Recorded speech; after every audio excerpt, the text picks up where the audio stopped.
Bienvenue à vous, auditeurs, auditrices, je suis l'auteur de ce podcast, Objectif Bac Français, je m'appelle Arthur. Découvrez mon site internet aufonddelaclasse.com pour des conseils de méthode et d'organisation et des cours sur les œuvres au programme. Le lien dans la bio du podcast, aufonddelaclasse.com. À très bientôt, ciao ciao.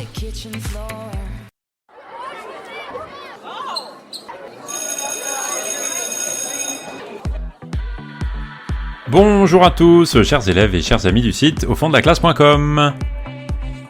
Dans cet épisode, nous allons nous demander si l'on ne peut pas lire les lettres d'une péruvienne comme un récit de voyage.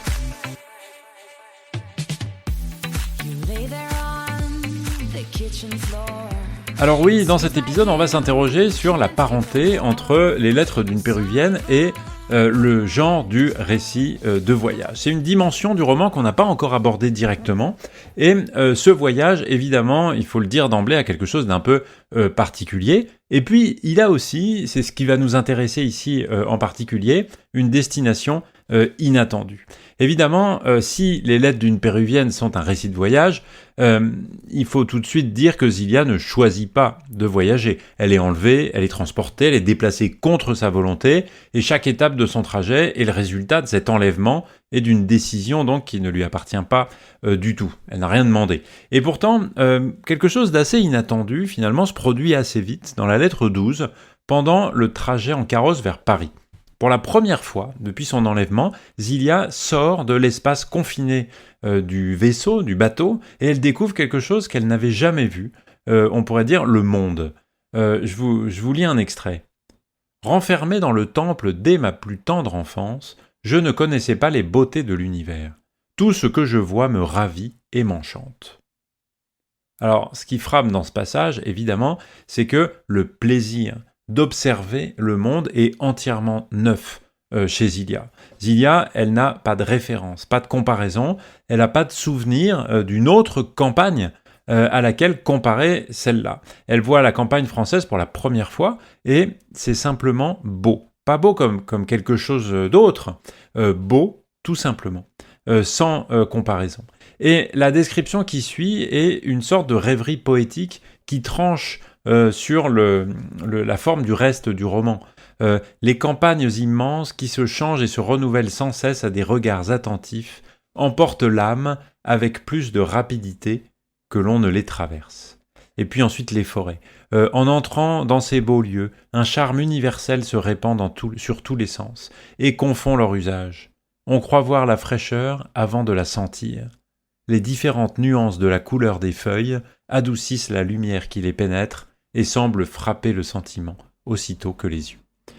Cette description qui est très sensualiste, on pourrait dire, où les sens se mêlent, se répondent, où on voit la fraîcheur avant de la sentir, par exemple, anticipe, si on peut dire ça comme ça, c'est pas très rigoureux en matière d'histoire, mais on y voit ici quelque chose qu'on trouvera plus tard, chez Rousseau, par exemple, dans les rêveries du promeneur solitaire ou chez les poètes romantiques. L'idée que la nature parle ainsi directement à l'âme, sans intermédiaire, sans langage conventionnel, et que le plaisir de sentir est ainsi promu, mis en avant. Et c'est Zilia qui le formule, elle qui, justement, ne partage pas encore la langue de ceux qui l'entourent, et qui trouve dans la nature une forme de langage universel que la musique, d'ailleurs, lui avait déjà révélé. Et ce passage, il dit quelque chose qui est important pour notre parcours. Un nouvel univers s'est offert à mes yeux. Ce nouvel univers, il n'est pas seulement celui de la société française, avec ses hypocrisies, ses paradoxes, tous ces éléments qui sont l'objet d'une critique. Non, il y a un autre monde aussi à découvrir, et un autre monde qui est découvert par Zilia. C'est celui de la beauté du monde, tout simplement. Et ce voyage, si d'ailleurs il est pertinent, à mon avis, de défendre cette idée-là, c'est aussi parce qu'il trouve son terme dans la lettre 35, avec la révélation de la petite maison. d'Éterville a fait quelque chose d'extraordinaire. Il a converti les ornements d'or du temple du soleil, qui ont été emportés au moment du pillage, en propriété foncière. Une maison, un jardin, une cassette d'or. Et Zilia devient propriétaire, sans l'avoir demandé, sans l'avoir imaginé, et la surprise est totale. Mais ce que d'Éterville a créé, ça n'est pas seulement une demeure, c'est un espace qui est pensé entièrement pour Zilia. La clé secrète ouvre sur un cabinet dont les lambris, imite les jeux et les cérémonies de la ville du soleil. Les ornements du temple sont disposés là sur des pyramides dorées. La figure du soleil est suspendue au plafond. C'est en quelque sorte le Pérou qui est reconstruit au cœur de la France. Et la pièce voisine, la surprise finale, c'est une bibliothèque. Une infinité de livres de toutes couleurs, de toutes formes. Et Zilia veut les lire tout de suite. Alors cet espace-là, c'est une synthèse. Pérou, France, passé et présent, mémoire et avenir aussi. Parce que Zilia n'y efface pas son identité, évidemment.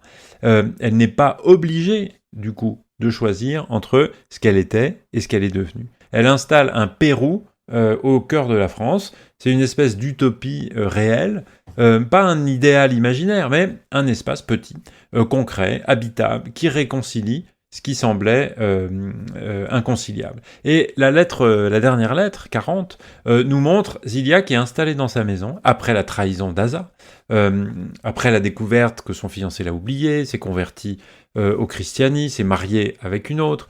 Le coup est terrible, bien sûr, et on pourrait attendre que Zilia s'effondre. C'est ce que feraient presque toutes les héroïnes de romans du XVIIIe siècle à ce moment-là, sans doute, au moins pour un moment. Mais Françoise de Graffigny fait le choix inverse. Et Zilia se retire dans sa maison, dans sa solitude, et elle y trouve une ressource. Si le souvenir d'Asa se présente à mon esprit, je prends des livres, je lis d'abord avec effort, insensiblement de nouvelles idées enveloppent l'affreuse vérité qui m'environne. La lecture, elle n'est donc pas une évasion, c'est pas fuir la réalité, c'est un remède. De nouvelles idées enveloppent l'affreuse vérité progressivement, sans la nier, sans la détruire. Et Zilia formule sa philosophie dans une phrase qui est très intéressante à ce titre-là. « Les maladies de l'âme ne souffrent pas les remèdes violents ».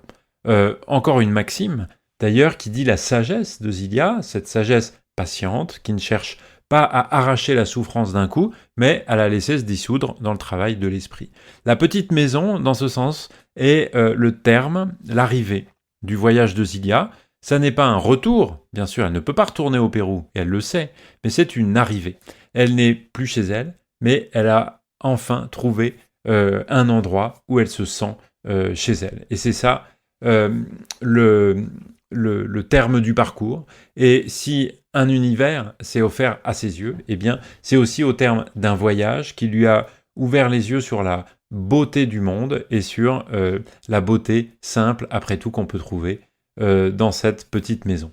Voilà, en tout cas, ce que je souhaitais partager avec vous sur la dimension de récit de voyage des lettres d'une péruvienne de Françoise de Graffigny. Vous pouvez trouver un grand nombre de choses sur le site internet aufonddelaclasse.com. Je vous dis merci beaucoup de m'avoir écouté et à très bientôt. Ciao, ciao.